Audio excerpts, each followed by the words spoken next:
Fico feliz de retornar à minha igreja, onde eu me converti, e veio ao meu coração o desejo de compartilhar uma passagem que se encontra na carta de Paulo aos Efésios, carta de Paulo aos Efésios, capítulo 6, versículo 10.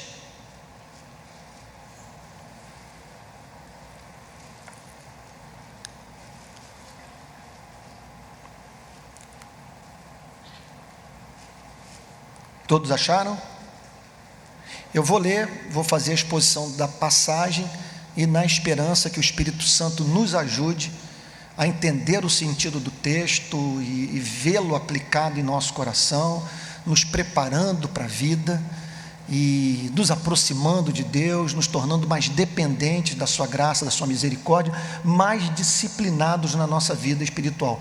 Então hoje eu vou falar sobre o espinhosíssimo tema batalha espiritual, o tema difícil de ser abordado por nós com equilíbrio, e nós por isso confessamos a nossa dependência do Espírito Santo, para que Ele nos auxilie e que um banquete espiritual nos seja oferecido nessa noite, em nome de Jesus.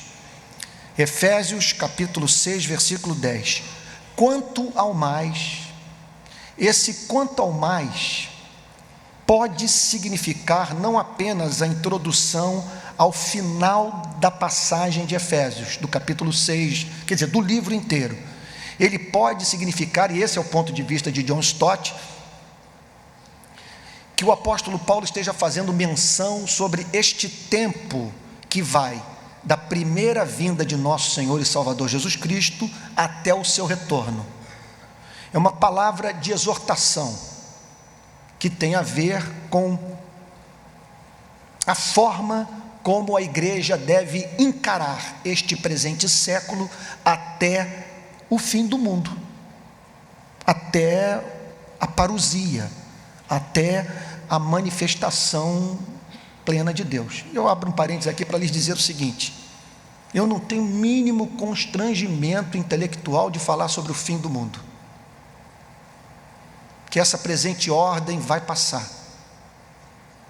Eu tenho para mim que ainda que não houvesse uma promessa explícita na Bíblia quanto a esse tema, a santidade de Deus por si só já demandaria, do ponto de vista intelectual de você e de mim, a crença num fim, pois não é possível que um Deus santo consiga conviver ad eternum com tanta injustiça, maldade, sofrimento e dor. Agora, esse tempo que antecede a vida de Jesus, segundo o testemunho amplo do Novo Testamento, não é nada fácil. Não é fácil para você, não é fácil para mim. Nesse ponto, a providência divina é bem democrática. Sofrimentos iguais aos vossos estão se cumprindo em toda a irmandade, toda a comunidade da fé espalhada pelo mundo inteiro. Então, quanto ao mais, quanto ao tempo, vamos assim dizer, que vos resta, sede fortalecidos no Senhor e na força do seu poder. Então aqui está o chamado para que você se fortaleça espiritualmente. Uma promessa de que Deus tem um suprimento para você e que deve ser buscado.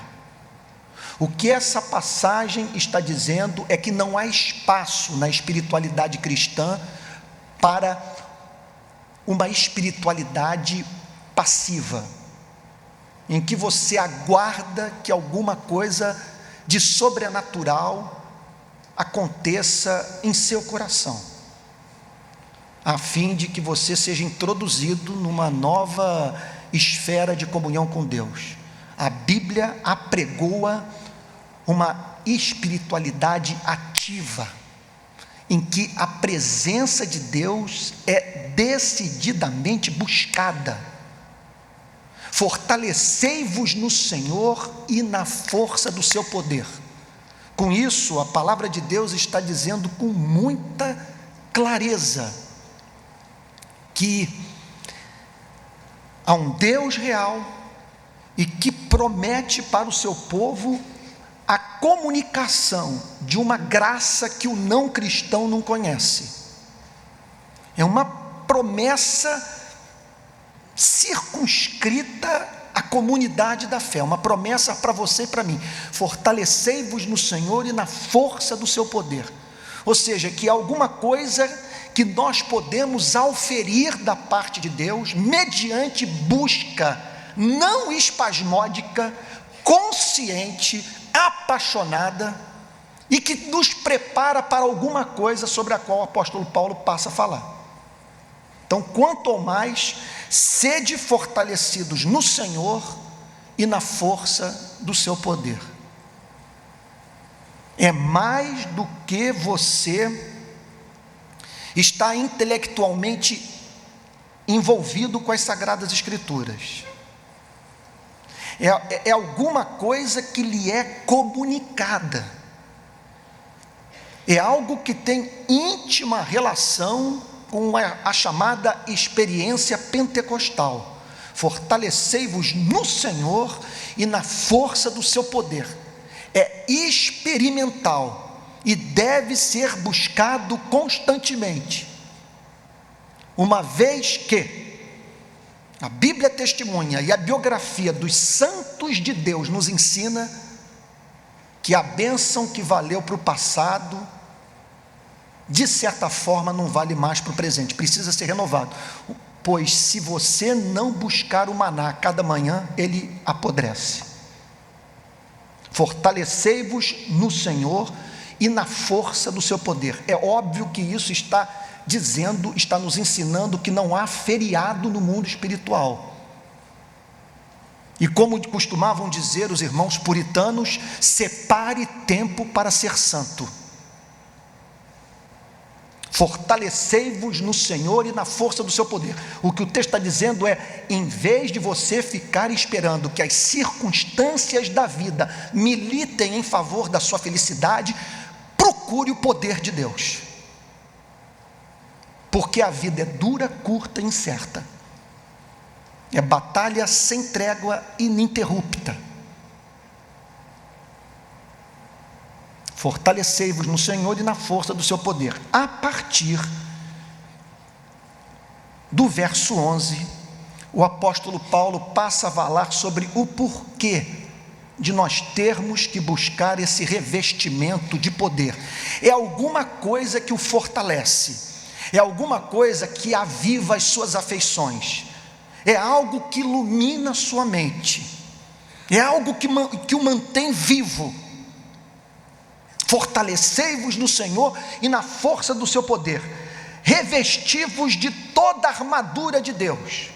Ou seja, o que o apóstolo Paulo nos ensina nessa passagem é que há uma promessa de alguma coisa que vai nos revestir por dentro e alguma coisa que vai proteger as áreas vitais da nossa vida espiritual.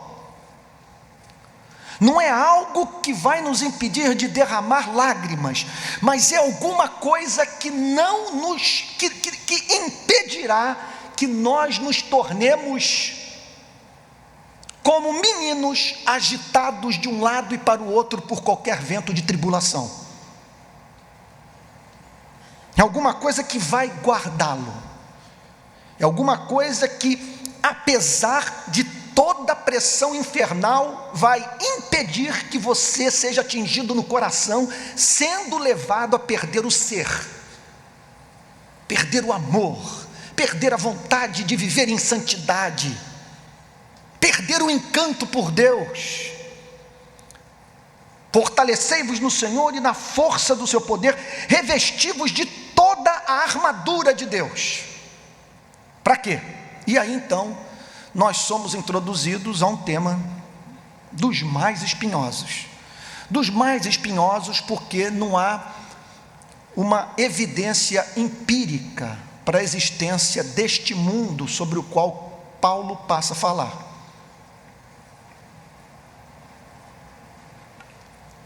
É uma informação que só você e eu temos.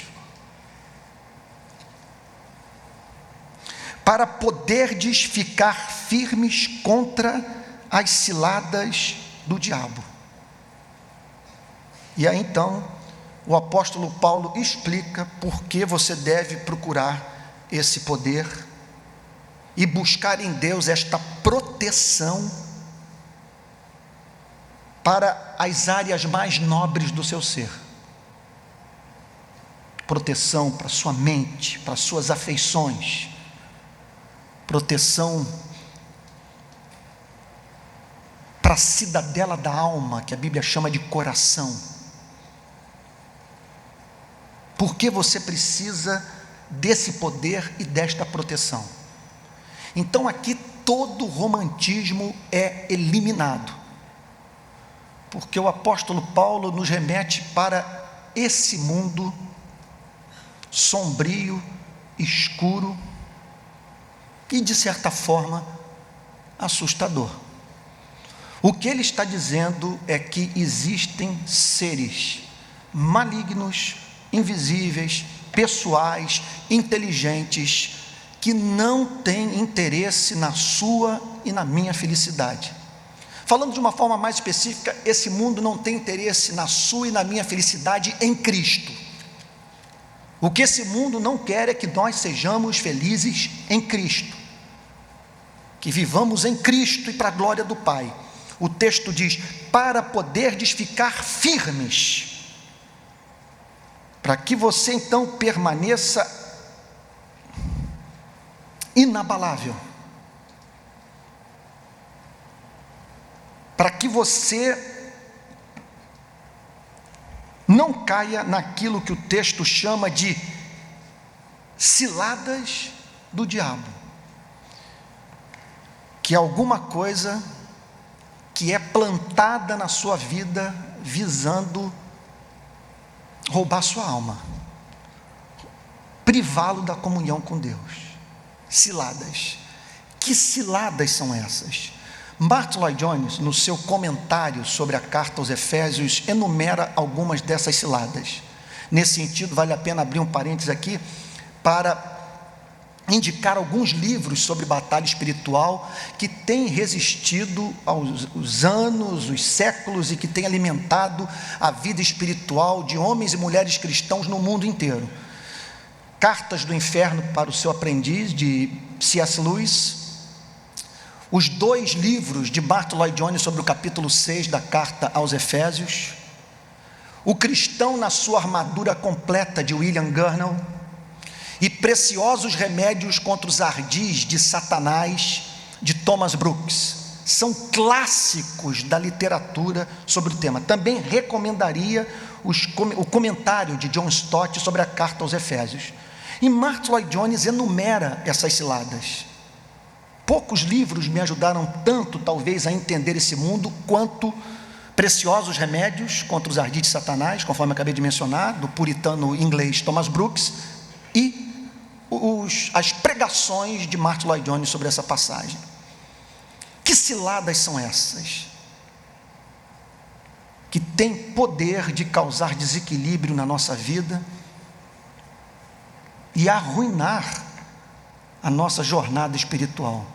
Martin Lloyd-Jones, entre outras coisas, afirma que uma das ciladas deste mundo é levá-lo a jamais viver o presente, mantendo o seu foco nos erros do passado ou nas preocupações do futuro. É um mundo que faz você manter os seus olhos fixos naqueles pecados que Deus já jogou no mar do esquecimento, que já perdoou, mas que por algum motivo se mantém constantemente na sua memória, quer dizer, o impedindo de manter uma comunhão livre e confiante com Deus. Quando ele não consegue essa façanha, ele o leva a viver como que nas pontas dos pés, procurando perscrutar o futuro, fazendo então com que você passe por uma ponte antes de atravessá-la. vivendo, quer dizer, angústias relativas a problemas que provavelmente não acontecerão. E aí então a desgraça de você não viver o presente. Uma outra artimanha do inimigo, enumerada por Martyn Lloyd-Jones, é gerar um desequilíbrio na área da doutrina, da experiência e da prática. Ele pode fazer com que você fique obcecado com doutrina e veja o cristianismo apenas em termos de conhecimento teológico, esquecendo-se da dimensão experimental da fé e da prática do cristianismo. Ele pode levá-lo para um outro extremo, que é de você viver em função de experiências, esquecendo-se da doutrina e da prática da verdade, ou então fazer o oposto, levá-lo a praticar a verdade, mas sem o poder do Espírito Santo e nenhuma preocupação com aquilo que fundamenta o que você faz. Raramente nós encontramos uma igreja que consiga harmonizar doutrina, experiência e prática. Uma outra cilada infernal é levá-lo a acreditar que você pecou contra o Espírito Santo. Essa é uma das mais cruéis. Levá-lo a crer que você praticou o pecado para o qual não há perdão. E o que eu tenho a lhe dizer sobre isso é que, se essa é a sua preocupação, você jamais pecou contra o Espírito Santo, porque quem peca contra o Espírito Santo não tem a mínima preocupação com isso, devido ao seu estado de depravação espiritual. Esse mundo também é muito curioso, diz Thomas Brooks. Ele mostra a isca, mas nunca mostra o anzol. Ele mostra aquilo que lhe dará prazer, mas não mostra aquilo que vai aprisioná-lo. Isso é uma outra tática infernal. Antes do pecado é o seu melhor amigo. Depois do pecado, o seu maior adversário. São as ciladas do diabo, sobre as quais Lutero tanto falou. São astúcias, diz Lutero no seu famoso livro, infernais. E a Bíblia está querendo nos preparar para esse mundo. Revestivos de toda a armadura de Deus para poder ficar firmes contra as ciladas do diabo. Ou seja, o que a Bíblia está dizendo é que ninguém se apresenta em público sem risco para a sua alma, sem antes ter se preparado espiritualmente para sair de casa. É um mundo de ciladas infernais, e você não tem descanso um dia sequer. Notem que a linguagem aqui é uma linguagem militar. Fortalecei-vos no Senhor e na força do seu poder, revesti-vos de toda a armadura de Deus. Se vocês me permitem dizer, usando as palavras de Martyn Lloyd-Jones, não há espaço aqui para uma espiritualidade efeminada. A linguagem aqui não é de um hospital com pessoas eternamente com pena uma das outras. É um chamado para você se colocar de pé e se comportar como homem. Fortalecei-vos no Senhor e na força do seu poder e revesti-vos de toda a armadura de Deus. É olhar para o Golias, em vez de ficar com pena de si mesmo, dizer para ele: tu vens contra mim com espada, com lança e com escudo, mas eu vou contra ti em nome do Senhor dos exércitos. É você tomar consciência de quem é, do Deus a quem você serve, e viver de modo desassombrado, professando fé em Jesus Cristo, naquele que prometeu que você esmagaria a cabeça da serpente, e que o inimigo na sua vida seria um leão banguelo.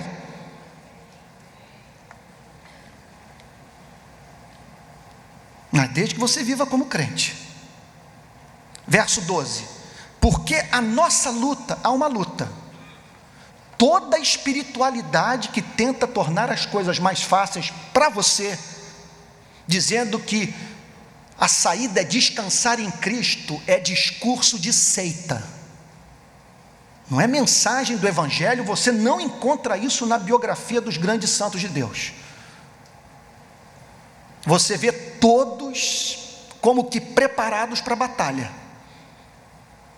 Contam que era comum no culto puritano a impetração da seguinte bênção: e que Deus proteja o seu povo nesta vida curta, dura e incerta que todos nós vivemos.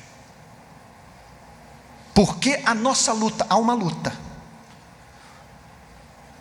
Sem querer ser bombástico, o que a passagem está dizendo é que quando você se converte, você não recebe da parte de Deus um pijama para ir dormir, mas uma armadura para guerrear. É uma luta. Porque a nossa luta não é contra o sangue e a carne. Certamente essa luta envolve sangue e carne. Certamente essa luta envolve o confronto com homens cruéis e que produzem cultura, e culturas desumanas.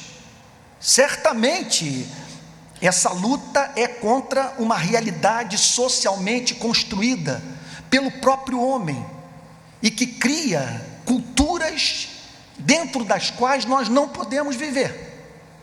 Contudo, o apóstolo Paulo lança um olhar mais profundo, tanto para a cultura, quanto para o comportamento de homens perversos. A nossa luta não é contra o sangue e a carne, e sim contra os principados e potestades, que significa poder inerente e poder em ação. Principados e potestades. Então o texto está falando de um exército que está sujeito a esse ser que a Bíblia chama nessa passagem de diabo, que significa o acusador. Então, duas palavras para ele na Bíblia: Satanás, o adversário, e o diabo, acusador. É alguém que faz oposição a nós e alguém que tenta nos convencer que nós só servimos a Deus por interesse. O acusador. O objetivo dele é roubar a nossa alegria, porque ele sabe que a alegria do Senhor é a nossa força. Martin Lloyd Jones diz: se ele puder convencê-lo de que você não é filho de Deus, ele vai dar gargalhadas. Há uma coisa que ele vai procurar, quer dizer, ensinar a você que a certeza da salvação é impossível, que você não tem nunca como saber que é um filho de Deus. E ele vai até tentar convencê-lo que é humildade você duvidar da sua participação na herança dos santos, vivendo em estado de perpétuo temor. Então, porque a nossa luta não é contra o sangue e a carne, e sim contra os principados e potestades, contra os dominadores deste mundo tenebroso. Quer dizer, é uma dimensão da vida caracterizada por trevas. Gente, como explicar o fenômeno de nós não encontrarmos filósofos na vida? O que eu estou querendo dizer com isso? De nós encontrarmos poucas pessoas que estão fazendo perguntas à vida. Como Sócrates certa vez disse, famoso pensador grego, a vida não examinada não é digna de ser vivida. Como que as pessoas conseguem viver sem examinar a vida? Como que as pessoas conseguem prescindir de culto de adoração a Jesus Cristo? Como que elas podem viver certas de que vão morrer, mas ao mesmo tempo vivendo como se fossem eternas? Só tem uma explicação: nós estamos em trevas. É um mundo tenebroso, é um mundo caracterizado pelas trevas, é alguma coisa que afeta a sua vida mental. É algo que o impede de ter contato com a verdade. É um mundo tenebroso, porque a nossa luta não é contra o sangue e a carne, e sim contra os principados e potestades, contra os dominadores deste mundo tenebroso. Outro dia eu estava conversando com o ex-comandante do BOPE. Ele não é cristão, e ele disse o seguinte: na minha experiência nas favelas do Rio de Janeiro, eu cheguei à seguinte conclusão: tem uma dimensão espiritual na violência, porque Na minha experiência de campo, eu não consigo entender o que ocorre nesses locais sem partir do pressuposto de que há um mundo espiritual que leva os homens a odiarem uns aos outros. O sujeito não se contenta em matar a vítima. Ele corta a orelha, dá a orelha para a vítima comer. Pede para a vítima colocar os braços em tanque de lavar roupa, com a pistola na cabeça, vem com uma marreta de ferro, uma barra de ferro revestida de cimento, o sujeito com a pistola na cabeça e bate num braço, e em seguida bate no outro, até o ponto da vítima dizer: por favor, abrevie o meu suplício. Agora, nessa viagem de férias, eu tive a oportunidade de conhecer o primeiro campo de concentração que pude visitar em minha vida, o campo de concentração de Dachau. Escreve-se Dachau em português, Dachau em alemão, que fica a uns 30 minutos de Munique. Você chega no campo de concentração, portão de ferro escrito: trabalho liberta, e você entra. Eu não consegui dormir aquela noite.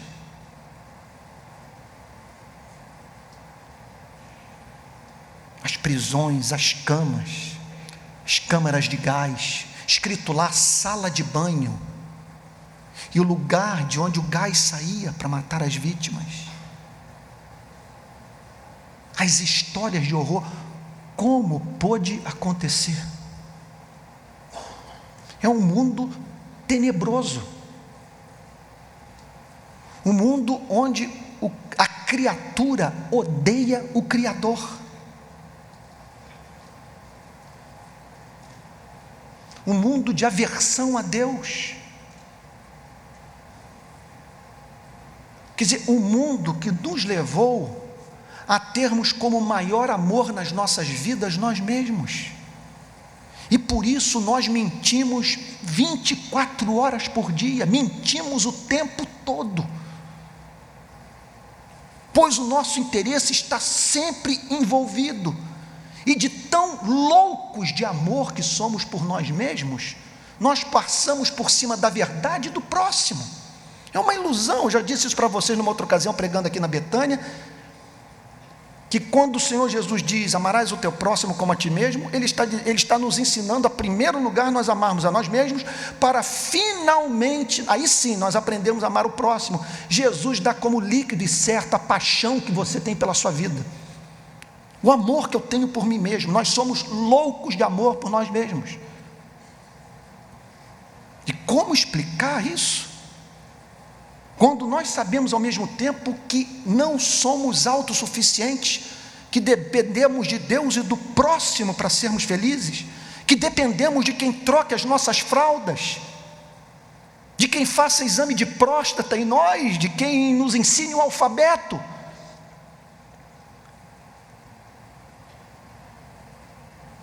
É um mundo tenebroso. Notem que não há espaço para romantismo no Evangelho.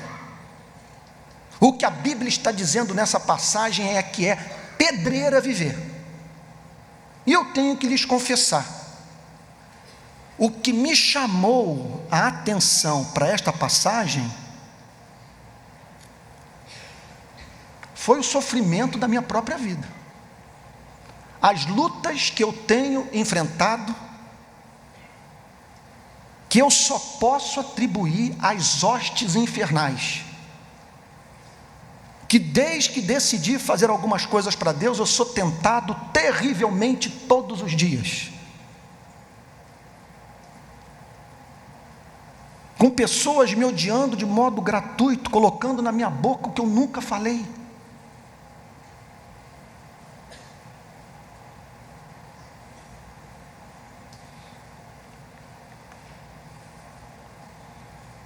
Eu falei: meu Deus, qual é a explicação para este mundo?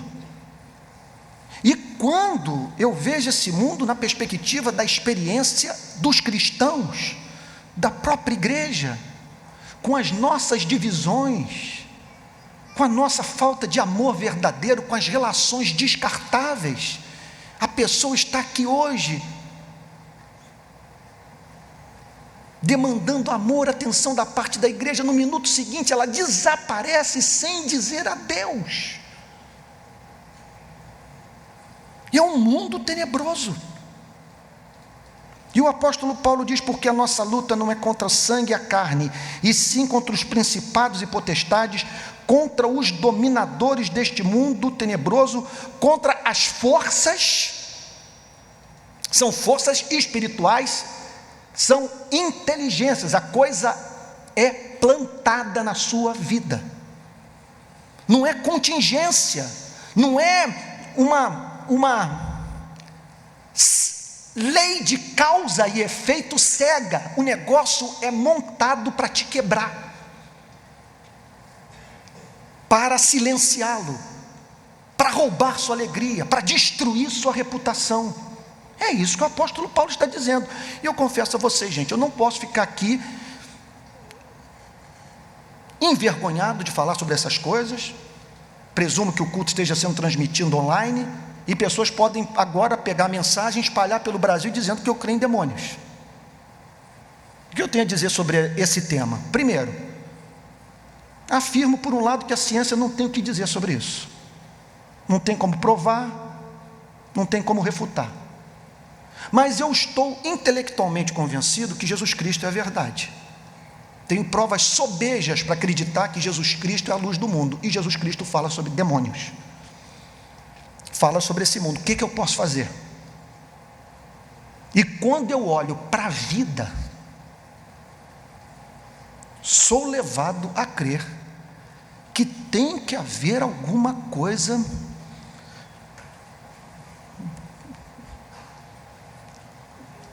que jogue o homem contra o homem e a humanidade contra Deus, porque é uma explicação razoável para o ódio que nós temos uns pelos outros e pela aversão que nós temos por um ser dulcíssimo, que criou os céus e a terra para a felicidade do homem, contudo é ignorado por todos nós. Contra os dominadores deste mundo tenebroso, contra as forças espirituais do mal, não há escrúpulo, não há crise de consciência. Eles não terão misericórdia de você, são forças espirituais do mal. O foco é impedi-lo de ter comunhão com Deus. Foco é o mal. Forças espirituais do mal nas regiões celestes, elas operam nesse mundo espiritual invisível. Forças espirituais do mal. Verso 13. Portanto, sendo assim, quer dizer, como tudo isso é verdade, é isso que o apóstolo Paulo diz. Esse portanto é central para você entender como se preparar para a vida. O que esse texto está nos ensinando é como nós nos prepararmos para vivermos num mundo que se encontra em trevas.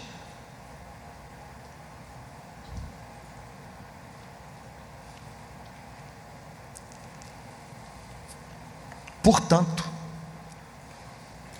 o quê? Diabo, principados, potestades, forças espirituais do mal, ciladas. Portanto, tomai toda a armadura de Deus. Portanto, procure se preparar para essa batalha, saindo em busca de proteção para a totalidade da sua vida, e aqui usando a linguagem pentecostal, não deixando brecha sequer. Portanto, tomai toda a armadura de Deus. Então é alguma coisa que Deus lhe dá. Aqui entra o otimismo cristão. A Bíblia nos põe com os pés no chão e diz: vocês estão num outro país, vocês estão no território do inimigo, vocês não estão em casa, vocês estão em terra estrangeira. É uma batalha ininterrupta. É um mundo caracterizado pelo fato cilada espiritual plantada por seres inteligentíssimos, como diz Thomas Brooks, que velejam com o vento,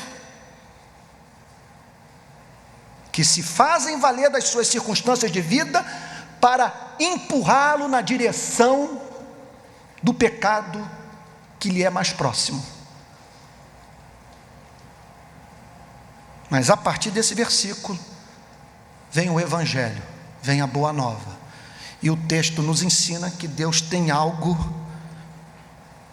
para oferecer a você e a mim que nos protege, que nos impede de sermos atingidos no coração. É alguma coisa que vai guardar a nossa mente em Cristo, que vai santificar, que vai proteger as nossas afeições e que não permitirá que a nossa vontade seja demovida do desejo de viver para a glória de Cristo. Portanto, tomai toda a armadura de Deus. Vejam, gente, não há espaço aqui para você sair em busca de um culto pentecostal, quer dizer, no qual você é batizado com o Espírito Santo e daquele ponto em diante todos os seus problemas são resolvidos.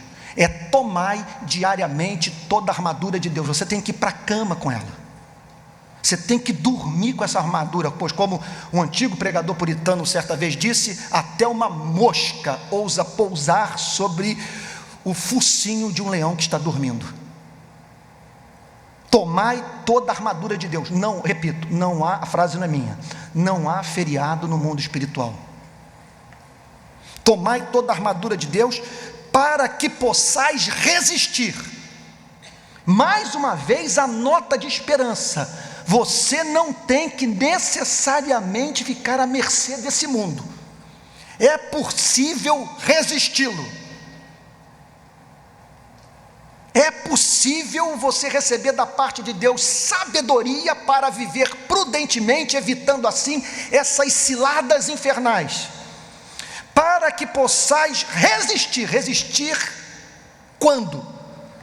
E aí vem essa outra informação de um realismo que só não nos leva para o desespero, porque a passagem vem repleta, vem acompanhada de muita esperança. Tem um poder e uma armadura para você e para mim, tem um suprimento para a sua e para a minha necessidade.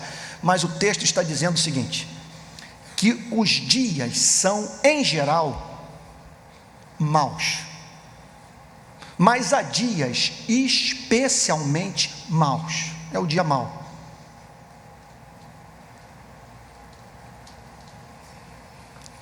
É o dia em que tudo parece se voltar contra a sua vida. Numa sucessão infernal de ataques espirituais à sua vida. O dia mau. Então, o que o texto está dizendo é que se trata de algo que Deus nos fornece e que nos prepara para nós enfrentarmos esse dia. O dia mau.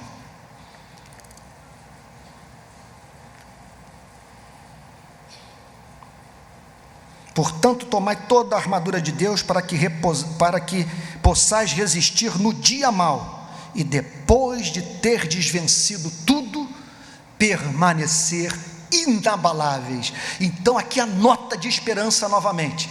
Depois de terdes vencido tudo, tudo o quê? Todas essas ciladas, todos esses confrontos, todas essas batalhas e perseguições e enfermidades, e demora em resposta à sua oração, e depois de ter desvencido tudo, o que é vencer tudo? É passar por essas provas, por essas ciladas, por essas tentações, sem perder o ser, e depois de ter vencido tudo, permanecer inabaláveis, quer dizer, distantes de qualquer possibilidade de serem derrubados, de serem demovidos da comunhão com Deus, porque essa é a promessa: aquele que começou a boa obra em vós, haverá de completá-la até o dia de Cristo. Permanecer inabaláveis. Verso 14: estais, pois, firmes.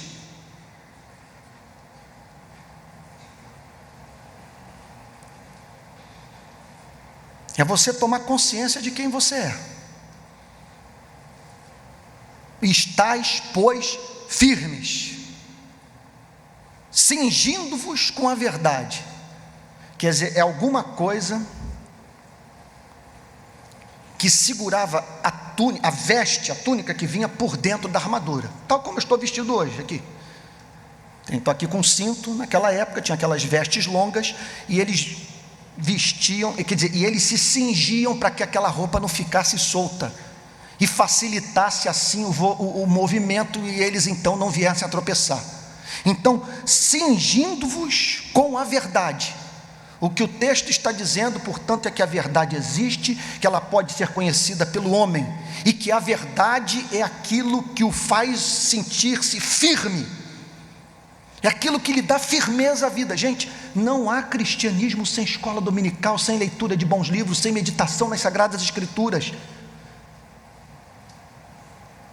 Os crentes em cuja vida há mais problema, do ponto de vista de oscilação, do ponto de vista de falta de estabilidade, são aqueles aos quais falta entendimento espiritual. Cingindo-vos com a verdade toda.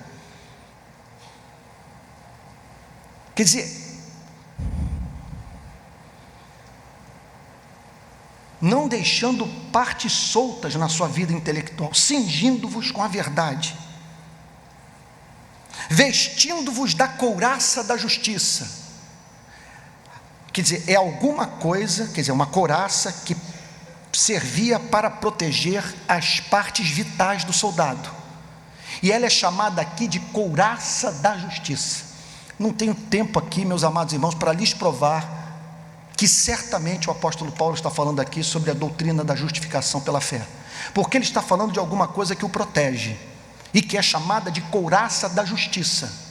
E por que a doutrina da justificação pela graça mediante a fé é uma couraça? Porque é essa doutrina que nos ataques infernais fará com que você tenha uma resposta básica para o mundo infernal. O sangue de Jesus Cristo me purifica de todo pecado. Eu até concordo com você, com o que você está falando sobre o meu passado, mas eu fui amado, fui redimido, fui lavado por um ato de pura graça, condescendência e amor. Isso é uma couraça. É uma couraça, porque você vai ter sempre uma resposta que vai desconstruir o discurso habilidosíssimo do inferno. E não queira bater papo com ele, não prolongue a conversação. Você está lidando com um ser milenar que o conhece melhor do que você se conhece. A couraça é a justificação pela fé, e eles o venceram pelo sangue do Cordeiro e pela palavra do seu testemunho. Couraça da justiça. Em seguida, calçai os pés com a preparação do evangelho da paz, que é alguma coisa que vai protegê-lo no caminhar, que vai lhe dar estabilidade. É a bota, é o calçado do soldado, é alguma coisa que lhe permitirá andar sem se ferir, que dará firmeza aos seus passos. É chamado aqui de evangelho da boa nova, que deve, quer dizer, guiá-lo, servir de proteção para o seu caminhar. Boa nova que deve ser proclamada por você. Calçai os pés com a preparação do evangelho da paz. Bom, vou voar aqui, senão a gente não termina. Martin Lloyd Jones pregou durante meses sobre essa passagem. Estou tentando expor tudo num único sermão. Embraçando sempre o escudo da fé.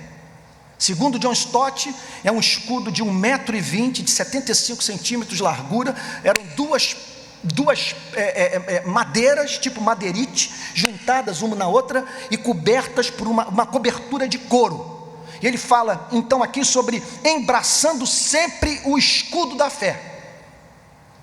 Quer dizer, é o escudo da fé.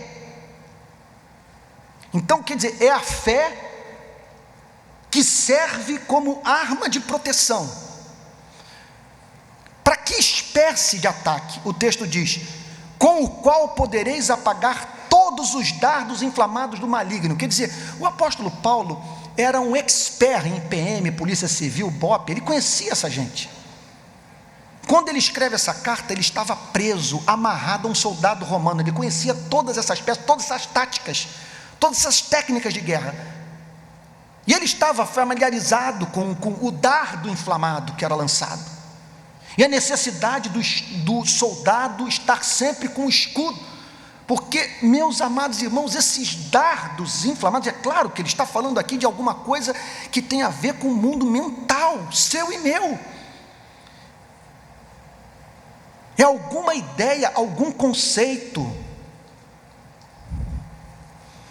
como é que eu poderia dizer?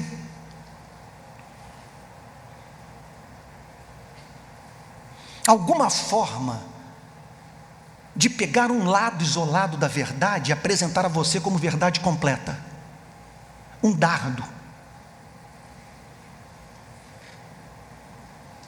E o apóstolo Paulo diz que o que lhe valerá de proteção é a fé em nosso Senhor e Salvador Jesus Cristo, que isso aqui obviamente é mais do que fé em Deus, é confiança em Deus.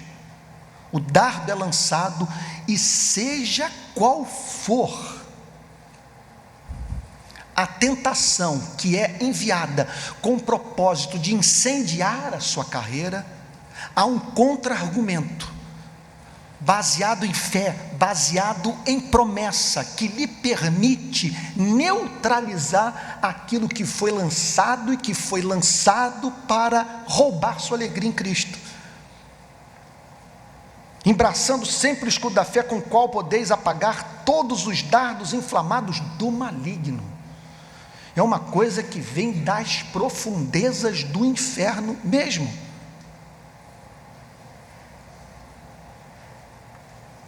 Tomai também o capacete da salvação, quer dizer, alguma coisa que protege a sua mente. Isso aí, eu preciso desse capacete 24 horas por dia, não posso tirá-lo um minuto sequer. Eu diria que a parte da minha vida que eu sou mais vulnerável à depressão é essa. Eu tenho que manter o capacete 24 horas, porque eu, abrindo meu coração aqui com vocês, eu acho a realidade caótica, acho tudo absurdo. Às vezes eu fico pensando, será que é verdade o que eu estou vendo? Que vida é essa? Que mundo é esse? Valores arbitrários, mentira, um explorando o outro, pessoas trabalhando 8, 10, 12 horas por dia, 6 vezes por semana. Para quê? Não tem tempo para o amor, não tem tempo para a poesia, não tem tempo para a literatura, não tem tempo para a alma, não tem tempo para a natureza. A Rússia invadindo a Crimeia, a Europa próxima de um outro conflito bélico, 500 mil de pessoas assassinadas no meu país em pleno regime democrático, o governo do meu país gastando bilhões, quer dizer, de verba pública para a organização de uma competição esportiva de 4 semanas, com milhares de pessoas vivendo na pobreza, sem acesso à escola, ao hospital, com metade das casas desse país sem acesso à rede de saneamento básico.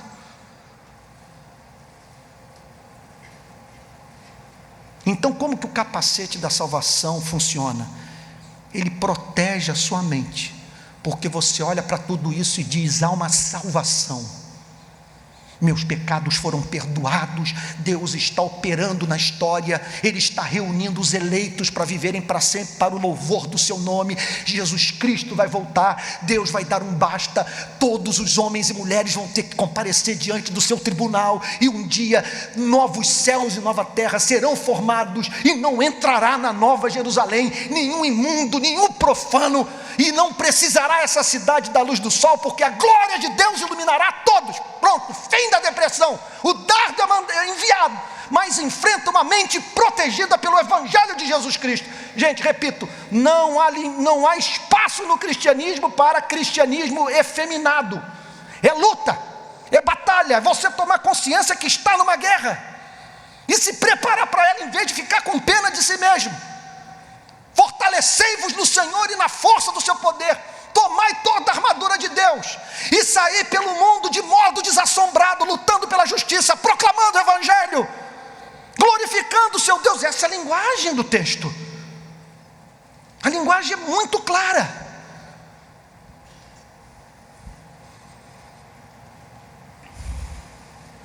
E a espada do Espírito é a única parte da armadura que é para golpear o inimigo. E mais uma vez, usando John Stott, a palavra espada aqui, quer dizer, é uma espada pequena, que para John Stott significa que o apóstolo Paulo quer ensinar que é um confronto muito próximo, é alguma coisa que a gente sente de perto. É a espada do Espírito, que é a palavra de Deus. É a espada do Espírito, que é aquela, quer dizer, é aquilo que o Espírito lhe dá, é a verdade que ele lhe concede, que ele lhe comunica.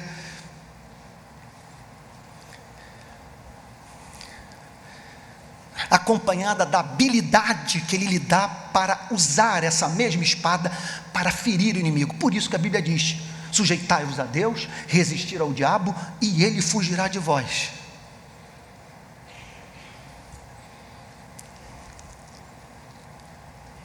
Gente, eu sei que eu corro o risco de ser visto aqui como um louco, como um místico desarvorado. Mas quando o pastor Tel me ordenou para o sagrado ministério, junto com o presbitério de Niterói, pastor Vanderlei, pastor Josué, os demais irmãos, muitos estiveram aqui naquele culto de ordenação, eu prometi que seria pregador da palavra de Deus. Minha tarefa é expor o conteúdo das Sagradas Escrituras, expor com clareza, com franqueza, e até mesmo correndo o risco de ser mal interpretado. Mas uma coisa eu sei: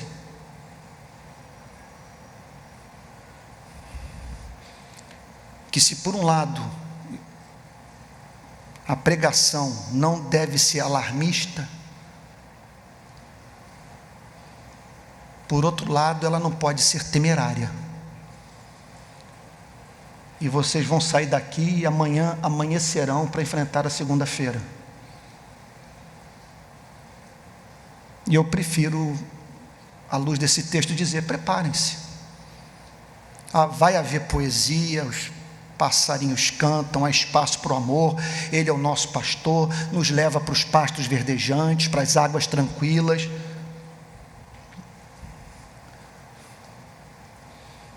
Mas não podemos tirar a armadura. Não há, repito, férias no mundo espiritual. E coisa triste é você ver alguém que um dia foi um soldado valoroso nas fileiras, vamos assim dizer, do exército de Jesus Cristo, e hoje está encostado. Porque ninguém lida impunemente com o mundo espiritual. Com toda oração e súplica, orando em todo o tempo no Espírito. Esse é um ponto da espiritualidade católica e protestante, um ponto de afinidade. Os santos católicos, os santos protestantes testemunham em suas biografias de terem separado muito tempo para oração. Com toda oração e súplica, orando em todo o tempo no Espírito Santo. E para, eu não vou me alongar mais, não tem tempo. E para isto, vigiando com toda perseverança e súplica por todos os santos. Por que por todos os santos? Porque todos estão passando pelas lutas que você está enfrentando, não é só com você não. Batalhas infernais. E também por mim, para que me seja dada no abrir da minha boca a palavra. Olhem só ele orando, porque ele sentia essa tentação, que vocês orem por mim, para que quando eu abrir a boca, eu receba a palavra para com intrepidez, sem medo do auditório, sem pregar esperando a aceitação do auditório, mantendo uma relação de independência com Ele, olhando para Ele e dizendo: eu não preciso de vocês para ser feliz, eu não preciso de vocês para construir uma boa autoestima, eu estou aqui porque eu os amo, estou aqui para servi-los. Intrepidez é isso, é você se levantar cônscio que tem uma palavra que ela tem que ser entregue, e você, embaixador de Deus, com toda a intrepidez, fazer conhecido o mistério do Evangelho, pelo qual eu sou embaixador em cadeias, para que em Cristo eu seja ousado para falar como me cumpre fazê-lo. Não há dúvida que o Espírito Santo não quer, com esta passagem, roubar o nosso sono, a nossa paz e levar-nos a hiperdimensionar esse mundo. Diz C.S. Lewis que essa é uma das táticas do inferno. Aliás, são duas, as clássicas. Uma é levá-lo a hiperdimensionar o poder do inimigo, a outra a ignorá-lo. O cristianismo nos chama para saber que este mundo é real, para vigiarmos, para nos revestirmos do poder de Deus e de sua armadura,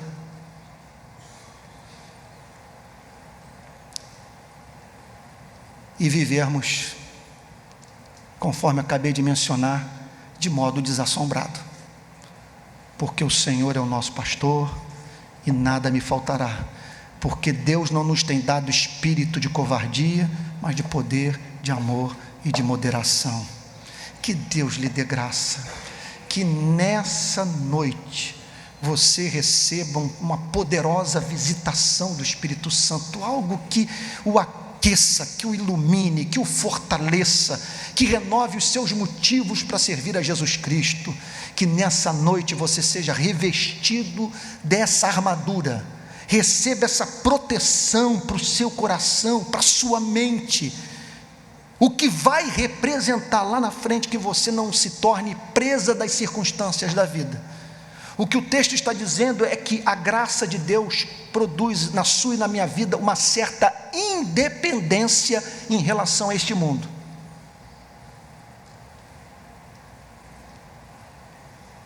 Não a ponto de você se tornar invulnerável às lágrimas, mas a ponto de você ter firmeza, e no dia mau, usando o português da rua, não amarelar, não voltar atrás.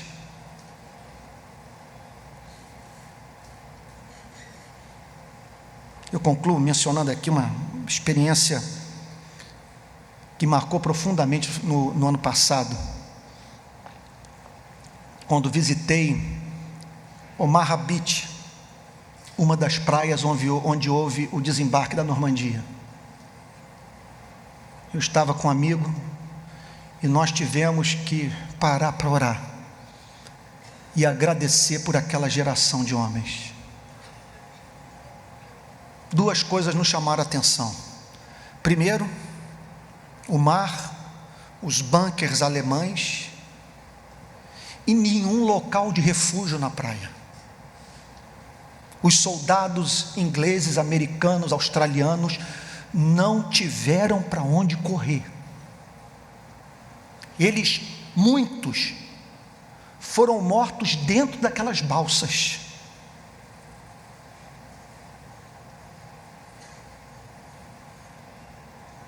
E outra coisa que me chamou a atenção foi quando nós chegamos no cemitério e escrito nas sepulturas: 6 de junho de 1944, 6 de junho de 1944, 6 de junho de 1944, 6 de junho de 1944, 6 de junho de 1944. Falei: Pierre, olhe para isso. Eles morreram no dia do desembarque, a maioria deles, todos garotos, morreram por você e por mim.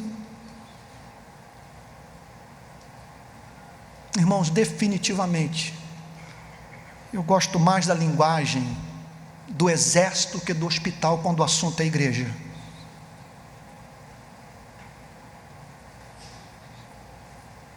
Prefiro ver a igreja como a comunidade dos destemidos. de gente que entende que está no território do adversário e que recebeu um poder e uma armadura para fazer esse reino avançar, e que está disposta, como esses soldados americanos, enfrentar a fúria do adversário,